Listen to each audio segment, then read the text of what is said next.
Hello, this is Chuck from Above the Basement, Boston Music and Conversation. We would like to take a few seconds to appeal to you, our favorite listener, to subscribe to Above the Basement. There are many really good reasons to subscribe, but I'll just name a couple of them. You never have to check to see if we have new episodes, as they are automatically listed on your podcast app, and it doesn't cost you anything. Just go to abovethebasement.com/subscribe, where we have links to all the major podcast apps, including iTunes, Stitcher, Radio Public, and more. There are instructions there on how to subscribe, or you can just click on one of the subscribe buttons on that page. If you already have a podcast app on your phone, just open the app and you will see a magnifying glass on the interface. Just tap on that and type Above the Basement. You should see us right at the top. Just tap on the subscribe button and there you are. And while you are there, please write us a nice review. Subscribes and reviews in the podcast universe are an important piece to reaching more listeners, so please take 15 to 20 seconds and help spread the word about ATB.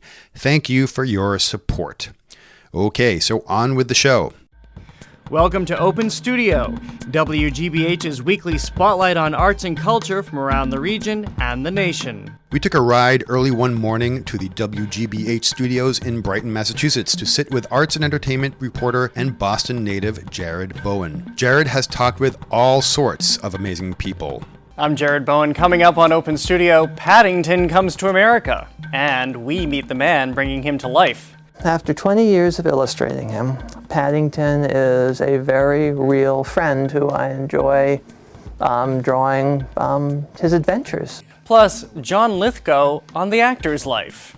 I've always said if you hear enough applause and laughter at a young age, you're doomed. You're going to be an actor no matter what you intended. It's all now on Open Studio. Okay, so it doesn't get much better than Paddington and John Lithgow, but we'll try and match that with our conversation with Jared. Jared can be found, well, really everywhere. He is an Emmy award-winning host of the TV series Open Studio with Jared Bowen, a contributor to the WGBH magazine program Greater Boston, and you can also hear him on the radio on 89.7, where he talks about what's going on in Boston for the performing arts on WGBH's Morning Edition and Boston Public Radio. He's also a coach and judge on the choir competition show Sing That Thing. These are only a few things that Jared does. He's a busy guy, and we were happy to get a chance to sit and talk Boston arts and culture. So here is our conversation with Jared Bowen, recorded at the WGBH studios in Brighton, Massachusetts.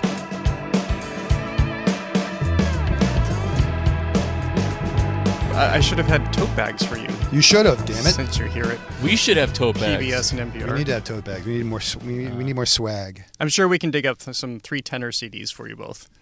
Oh. Some what? 3 tenor the CDs. 3 tenors. Ah, 3 tenors? Yeah. Were they here recently, or is that No, but they've been hawking those CDs for about 30 years. because you have a big box and you don't know what to do with them? Exactly. Yeah, that's a so that big box of CDs that sits in your basement, that applies to everybody, even the 3 tenors. They've got thousands of CDs that they need to get rid of that are sitting in their basement. Yeah, I have one from my album in 1995. Yeah, so do I. Well, thanks for having us. Yeah, this was a cool building, and as I said, we talked to Wick. When was it? Last winter? Yeah. No, it was this past fall. Yeah. Thanks for clarifying that. And that's a cool building, but this is a very cool building. It's a great complex. So we moved in here, I think, about 10 years ago, and it's a far cry from where we used to be.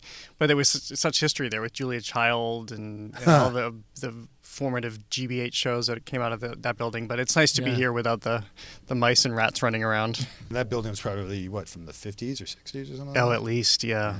But, the only person, so I've heard from everything I've read about you, is that you're the only arts and entertainment full-timer in Boston. Is that still true? On television, yes. On television? On television, yeah. Okay. So, we have already talked with my childhood queen. Sweetheart, Joyce Cole-Haywick. Yes, I know. Who's amazing. And so you're like the new Joyce Cole-Haywick. Well, I grew up watching Joyce. So did I. And now she's a friend of mine, and it's always a little surreal Isn't for it? me to be in meetings with her. Where we serve on the Boston Theater Critics Association together, and I think, how am I in this position now when she's the one I grew up watching. But isn't she fantastic? She's great. I mean, I'm sure you weren't allowed to make eye contact and all of the other Right. rules that she has, but She had special rules well, for us, especially for actually. Chuck. I mean, Yeah. because he came across a little strong about, like, I was like obsessed with you, and No, I didn't And- say that. But and he had a Joyce Kuhelwick pillow at no, home. I didn't. It was- That's a big lie. it was But bizarre. But we saw her we went to one of the openings for Cinderella, Right. and she was there. I'm like, oh, I should go say hi. So when I tapped her on the shoulder, and she turned around like, oh, God. I could see the oh, God in her face because Yeah. she didn't know who I was. She Yeah. didn't know. Right. I was just a tap on the shoulder. Yep. And she turned around and she's like, oh, Chuck. I'm like, oh, phew. I'm glad it was, I'm it's so you. glad it wasn't the I know. reverse. Yeah, I know. Where she figured out But, it was you and then said, "Oh God." She loves me. Come on. Yeah. She she's knows such she a great does. person. She's such a champion Yeah. for the arts. I will tell Yes. you, want to hear I've never told her this. Yes. I probably shouldn't tell you this, but I will. So when I first started out and I would encounter her over and over again and she would never remember my name. So every time I would meet her subsequently, I would just make up a new name. Oh, hi, I'm Alex from WGBH. Hi, I'm Taylor from Fantastic. WGBH. And then finally, I think it was when we first started having her on the air back when Emily was hosting Greater Boston that I think she realized, oh, I probably should remember his name. Did she call you on it? Did she know that you had been making up names to her for? No, I've never told her this. Oh, now she's going to know. Oh, that's what I was going to ask. Does she call you Alex now? You know, No. Finally, she realized it's Jared, and yeah, it's all good. Well, if it makes you feel any better, I remembered your name. Well, thank you.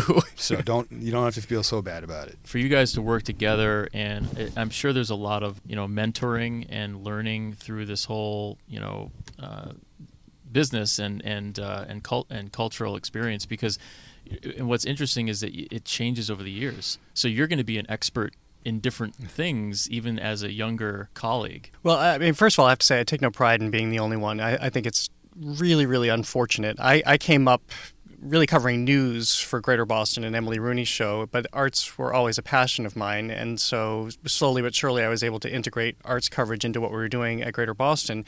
But as I was doing that, the other commercial stations in town let their reporters go. So Sarah Edwards, Joyce, of I remember course, Sarah. and Dixie Watley at Dixie Channel Watley, 5. I remember her.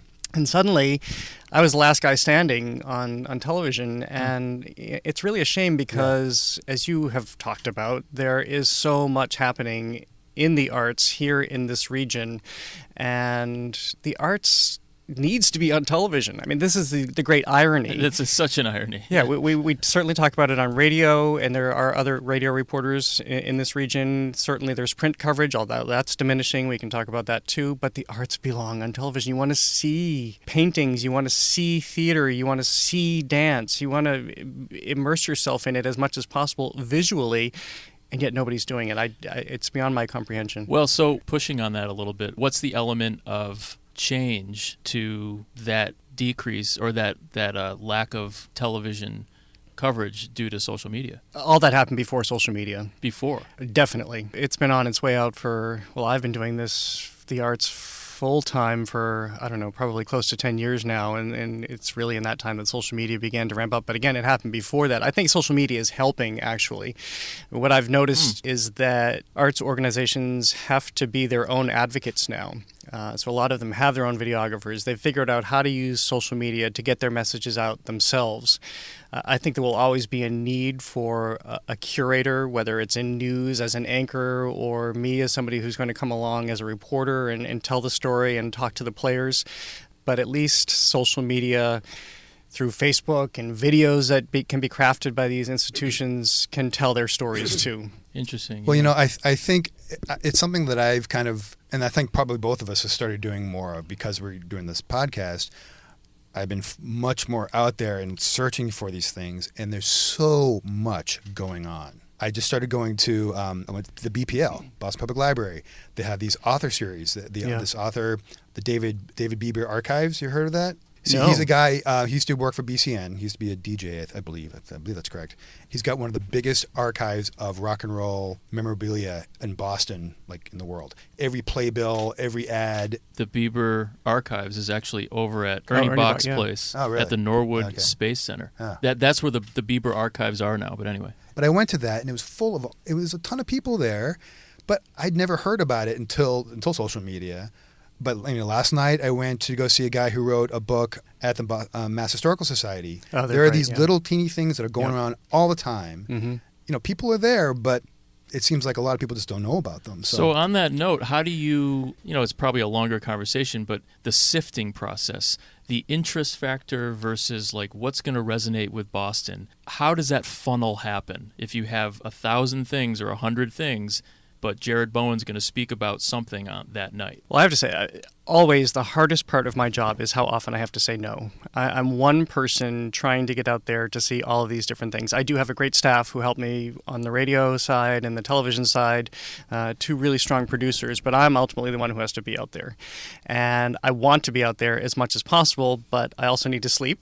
And I also... what you can do. Yeah, exactly. And I need to have a little bit of a personal life. But stories resonate with me for different reasons. One, it'll surface artistically that somebody is doing something really different that I haven't seen before. And I've seen a lot at this point through all the stories that I've done in the years of coverage. Or I think a lot of my news background comes into play as well. I still look at even exhibitions through a journalistic perspective. What is the story behind this? Who is the artist? What led them to create this? Often that's as interesting to me as what I'm actually seeing on the museum walls or on the theater stage. I mean, sometimes I'll just be at my desk and I happen to pick up, and this has happened several times actually, I'm there to pick up and take a call, and somebody is able to talk about what they're doing in such a way that I'm galvanized, and it is something that I never would have known about before.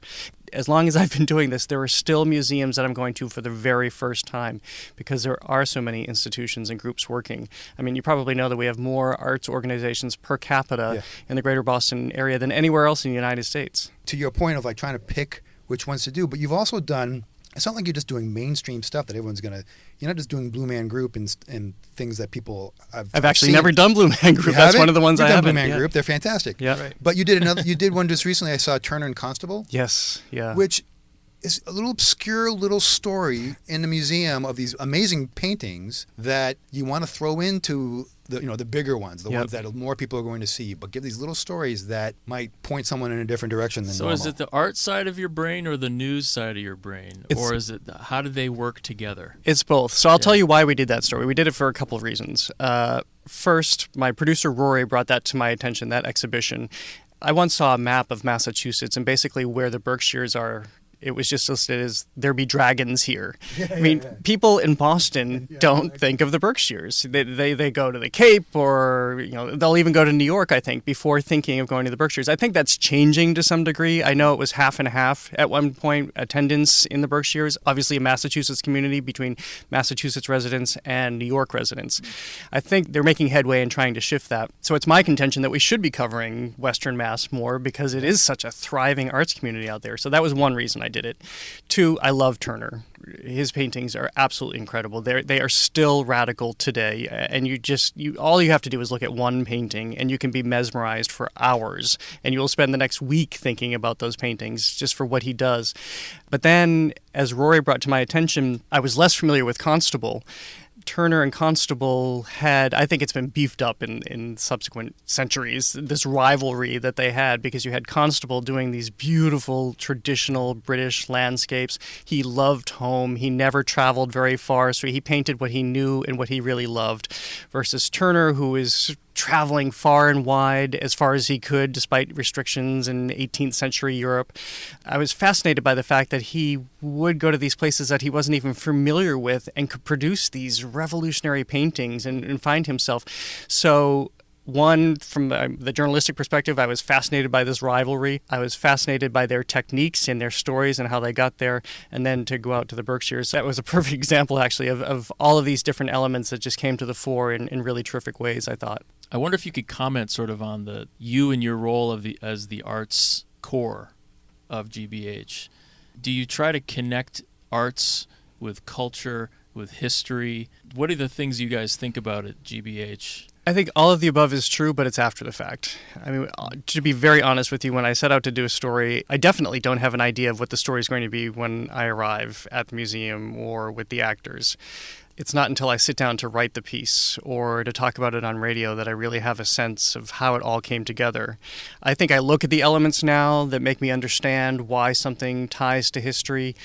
One of the story threads I'm paying more attention to now, because it's surfacing everywhere, is how art responds to what's happening in the world at this moment. And obviously there is a tremendous amount that's happening in the world that's really affecting people's lives. And especially in theater, that is where you want to go to see yourself reflected. That's not an original phrase on my part, but theater mirrors society, most definitely. And I think with theater, you come together, you're part of a community, you're not sitting at home or on your phone watching Netflix by yourself, but you're there with living, breathing people next to you. You're hearing commentary. I saw a show at the Huntington not too long ago where people were talking back to the stage. That's how moved they were. And I thought, I'm so glad that I was present for this, because I felt part of something. I can't tell you how many times I've seen elements of myself play out on stage. And sometimes you don't realize they're part of yourself until you see these characters and you watch them interact. But those are all stories that I find after I've seen something or after I've interacted with the players and have time to think about it, let it marinate, and then write about it. I find that we've done a few live podcast episodes, and I found that a lot of the people in the audience, so many of them come up to us afterwards and say, why don't I go to more of these? What have I been missing? They've forgotten what it's like to be in a room with other people. A movie theater doesn't count because you're just sitting there quietly. When you're at a concert, when you're at a book reading, when you're at a play, you're part of the art on stage. You're part of it.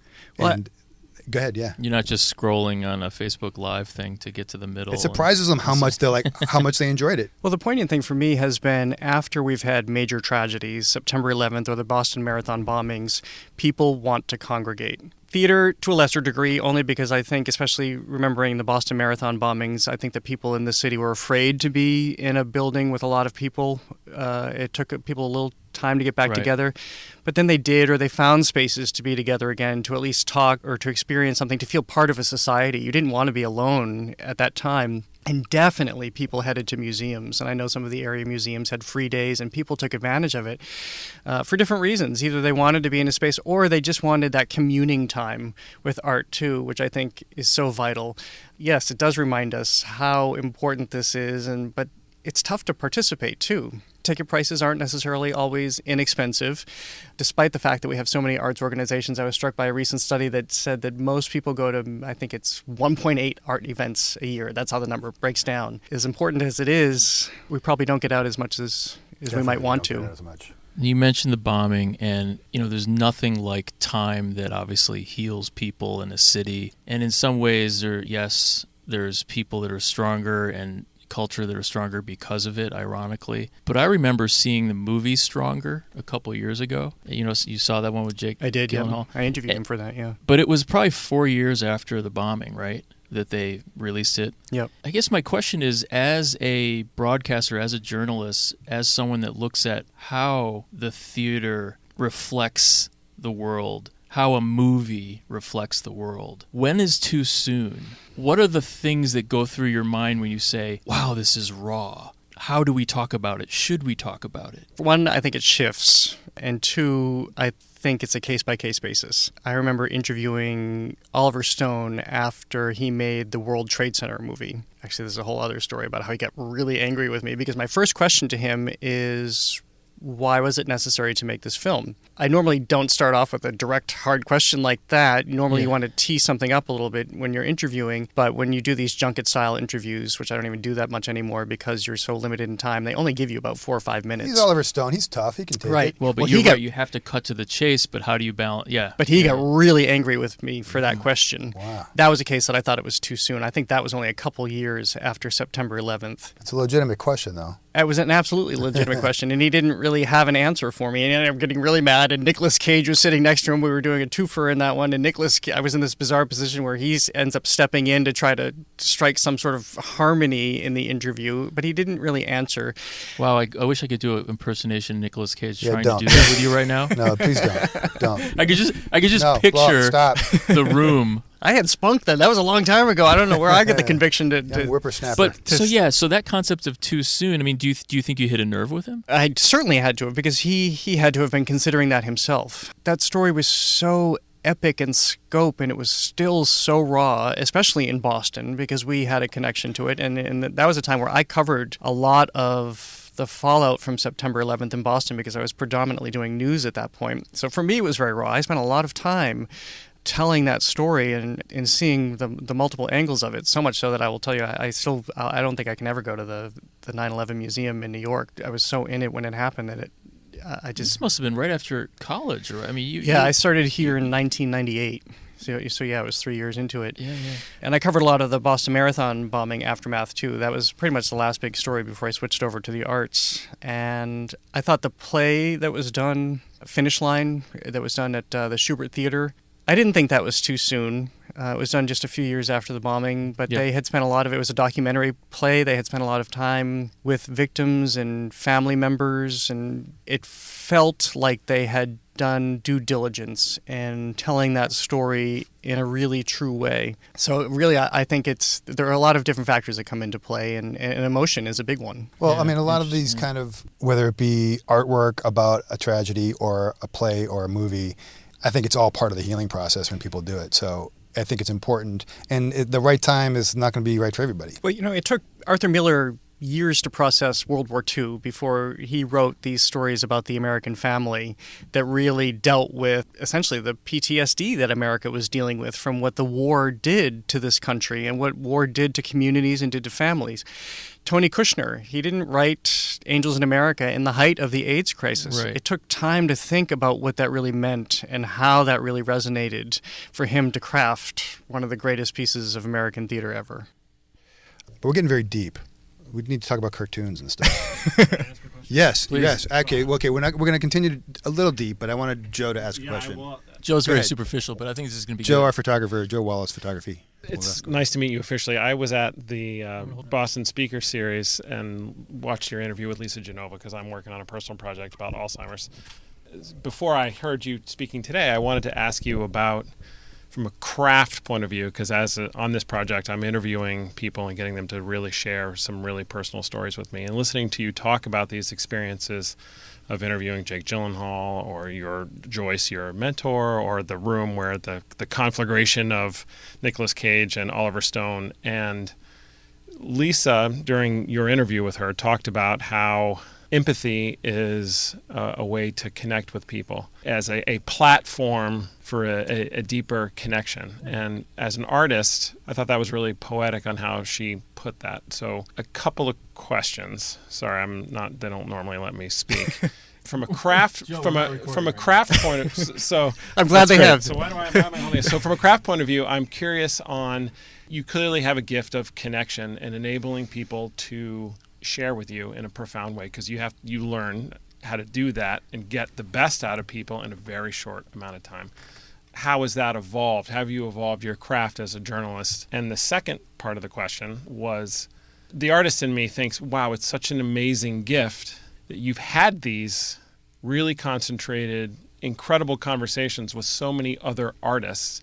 And I personally feel like when I have them, each one of them is additive in this profound way to my well-being. And isn't that the point of arts in general? Does that feel like an enormous responsibility? What do you do with that gift that you've been given? It clearly makes you a better journalist because you have this stack of information and creativity that you can stand on the shoulders of. But how does that inform you as a journalist? Do you feel the obligation to really do your best? Because I know with my Alzheimer's project and all these people share with me, the burden sometimes feels a little intimidating. I think, to take the second question first, it all just becomes cumulative. I don't spend a lot of time thinking about it, to be honest, because I think it would be intimidating. I get in these conversations, and that's when I start talking about I did this or did that, and I think, wow, I've done a lot. I've been exposed to a lot of people, and that's almost overwhelming for me. So what I enjoy most about it is how cumulative it becomes and all of the pathways that it essentially creates. So I can talk to Lisa Genova and understand more about Alzheimer's patients and neuroscience, but then I can make those connections to an Edward Albee play and the way that he understood an American couple in the 1960s and created Who's Afraid of Virginia Woolf. I mean, this is essentially, I think all the good people on the planet are trying to do the same thing, which is to have empathy and to find a way into other people. I never slack off. I can tell you that. I mean, I take everything extremely seriously. I'm a perfectionist. I can't watch myself. I can't really go back to old work for that reason because I will judge everything and be hypercritical. But I will tell you that everything that I do absolutely stays with me. To go back to the neuroscience analogy, it's almost as if I can feel these pathways being embedded in my brain, or I don't know, maybe I'm getting too heady. And your first question is, I will tell you the main mentor in my life, the mother who raised me journalistically, is Emily Rooney. And she really shaped my frame of thinking and how to be so open in thinking. And that also means, to some degree, being cynical and being critical and not, of course, believing everything that you're told. She had a mentor too, right? Yes, she did. He was fun. So it's interesting, sorry to interrupt, but it's, as a mentor, talk about neurons. I mean, some of those have passed right to you. Yeah, and she is so much her father, Andy Rooney. And that's what I've always said. You know, I'll joke when I'm speaking to a group or something that I was fortunate to tap into a family of journalistic blue bloods. But it is true. I mean, they're both brilliant writers, too, which is hard to find, especially in broadcast journalism, I think. But for interviews, I just do as much research as humanly possible because I need to feel that I have as much information as possible in me. And then it's just about sitting down and listening to the person. Interviewing is actually my favorite part of the job. I still find writing really, really hard. Even after all this time, it never gets easier, and I think that's probably a good thing because it keeps me on my toes, it keeps me challenged, and I just love interviews because I love sitting down and talking. There are times that it has to be an interview if you're interviewing a politician or it's something contentious or controversial, but most of the time I think of it as a conversation. And you just want to get in, I picture it as the stream that you get into, and all of a sudden you're just going along. Because you're with that person. Even with a speaker series, that will happen to me. We do that at Symphony Hall, and it's sold out, 2,600 people, and there are moments that I have no conception of the audience actually being there.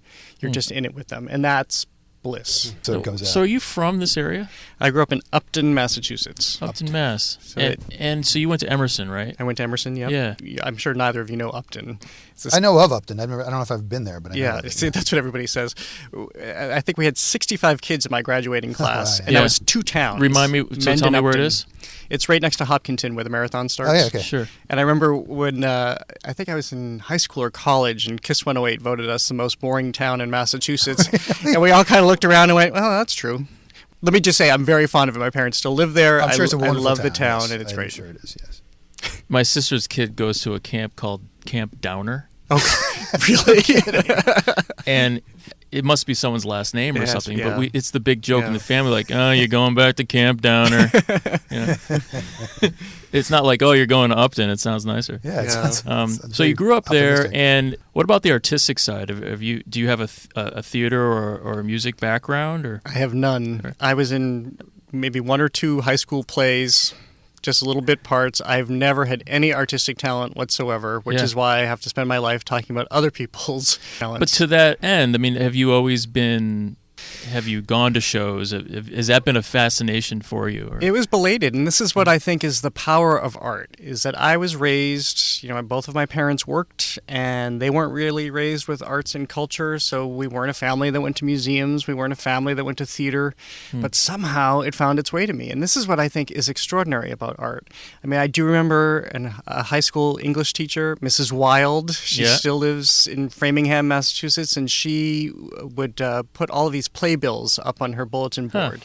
And I would think about what that life would be like to go to New York and see shows, and it was just such a foreign world to me.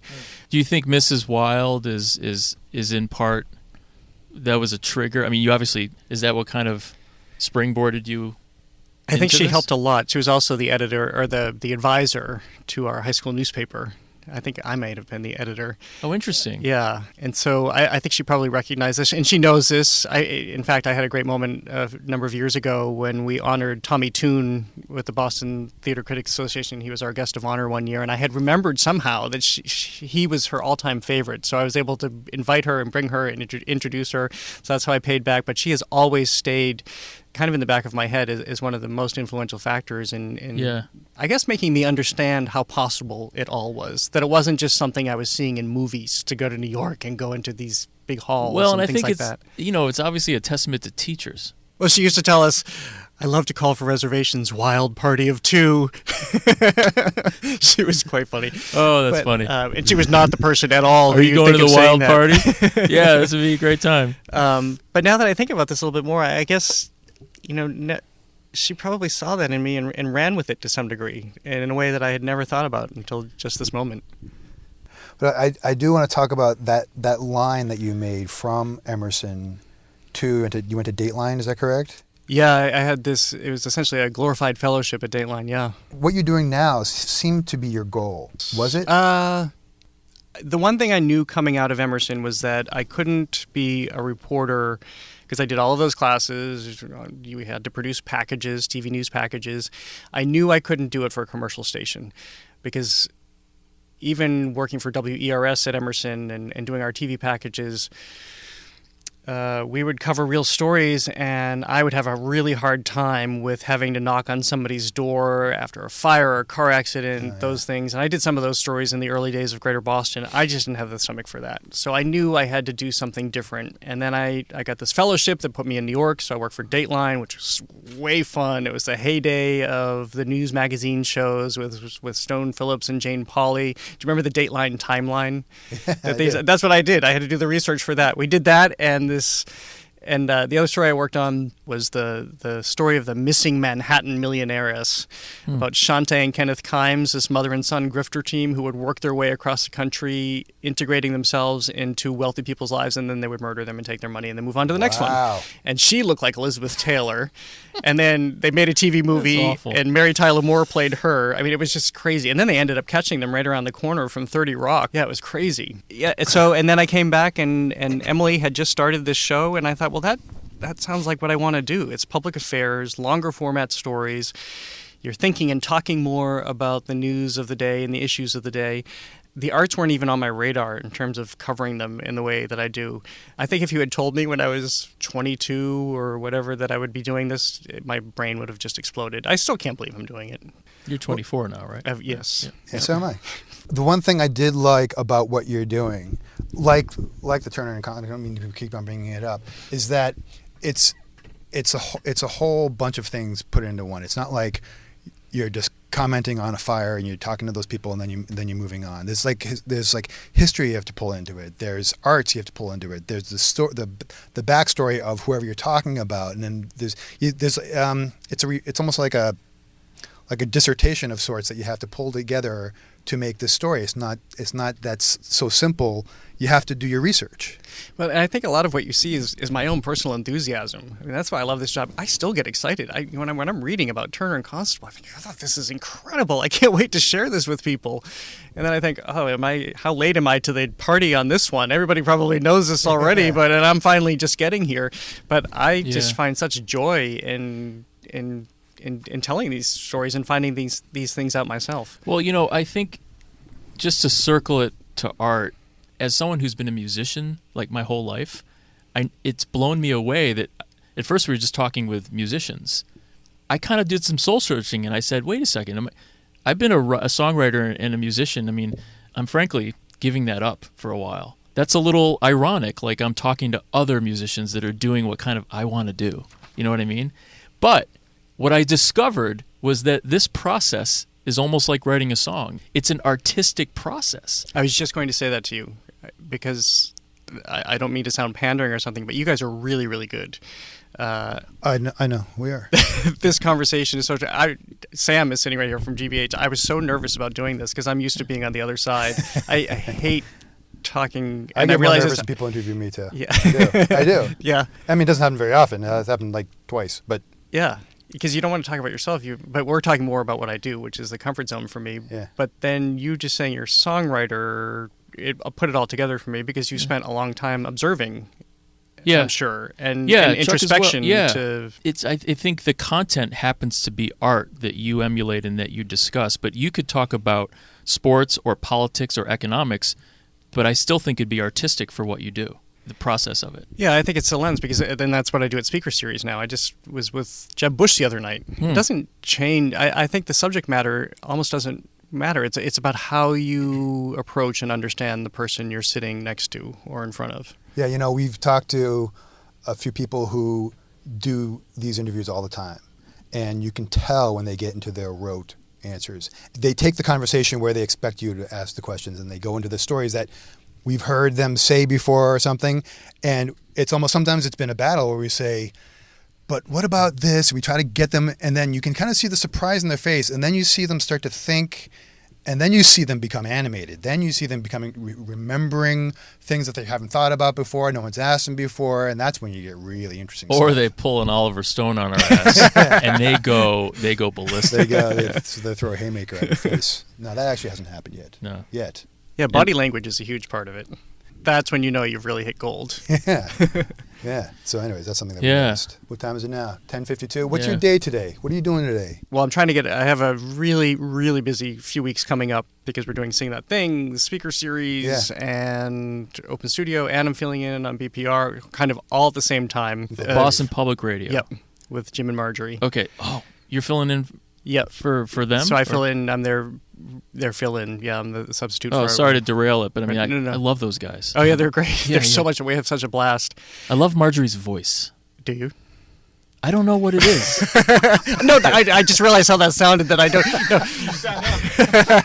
No. Do you, Ron? You like her voice? No, but there's something about, and Jim's too, like, I love the quality of their voices. It sounds really weird. They could talk about what they had for breakfast this morning. Yeah. I'd be like, wow, that's really interesting. Oh, I guess. Yeah.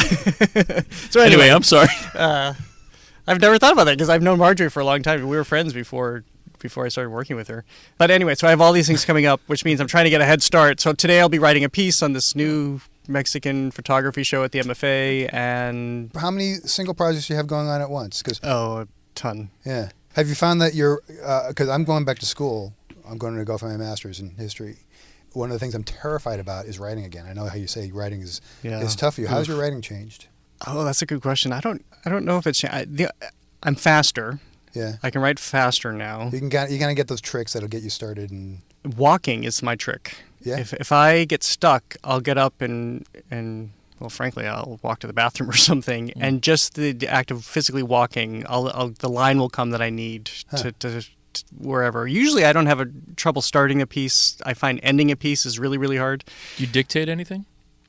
No, I think it's really important to have my hands on the keyboard or to so handwrite my questions. You don't do pen to paper? I handwrite my questions. I think that's really important.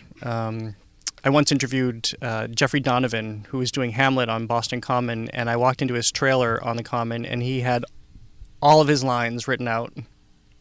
Yeah, that's what you're supposed to do. Handwritten all over the walls. And then I asked him about it, and then he told me that once he finished, he was starting all over again because he felt the act of writing put the words into his body, and I feel it's the same way. That's another interviewing technique, I feel.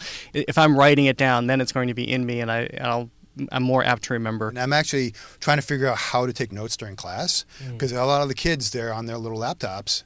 And I'm the only one with spectacles. I feel like I'm with I'm like a chisel. I'm like Exactly. Flintstone chiseling into stone. Everybody's pointing at that. Who's that guy? What is that thing he's like? He has in his hand. But my handwriting's terrible. I can't even read my handwriting after I've written it. But it's been something I'm kind of struggling with. Yeah. Trying to figure out how to do that because I'm not used to writing anymore. I don't think you can change. I think aren't there studies now. You probably know this. Aren't there studies now that I think if you learn one way, that's the way you're supposed to learn. Yeah. Well, thank you for. There's something I've started doing this year, and I'm starting to ask everybody, and it's really kind of, I call it Tim Ferriss disease. You know what Tim Ferriss is? No. He has his own podcast. He's got millions of downloads, Yeah, and he asks pretty these amazing. questions, and I love the questions that he asks. It's if you could gift a book, or if you could recommend a book, or it could be a film, or a play, or something, a documentary. What would you gift? Because I'm always writing these things down, and I don't mean to put you on the spot. If you have nothing that comes to mind, because you said usually I can't remember these things at all. What to suggest, but as soon as you said book, I think the last book that I read, and it was actually a little while ago, it was about a year and a half ago, that just emotionally leveled me, was this book called A Little Life, which is a bestseller, so it probably won't be a surprise for a lot of people, but first of all, I had to slow down reading it because I didn't want it to end. I just wanted to prolong it and enjoy it and savor it. And then it wrecked me at the end, but in a really profound way because I'm still thinking about it, and it's the first thing that comes to mind when you ask me a year and a half later. Wow. Who wrote it? God, That's okay. I can't remember her name. I can't remember those names either, but it's called A Little Life. A Little Life. Have you Yeah. reread it? I don't know that I can ever reread it, to be honest. Interesting. Well, Jared, thanks very much. Thank I really you. Enjoyed, This I has really been a enjoyed pleasure. This, and I'm looking Thanks, forward Jared. for you to have us on the show and do a whole episode on us. We're Okay. looking forward to that. We would like to thank Jared for talking with us, and would also like to thank Sam Brewer for his hospitality and getting this conversation set up. You can discover all that WGBH has to offer at WGBH.org. But in particular, you can catch Jared's show, Open Studio, on Fridays at 8:30 p.m. And also catch Season 5 of the show, Sing That Thing, premiering on April 12th, 2019 at 8 p.m. Both will be on WGBH Channel 2. Go to AboveTheBasement.com. You can join us on Patreon, sign up for our newsletter, listen and subscribe to our podcast, like our Facebook page, follow us on Twitter, and look at all the nice pictures we post on Instagram. We are everywhere. On behalf of Ronnie and myself, thanks for listening. Tell your friends, and remember, Boston music, like its history, is unique.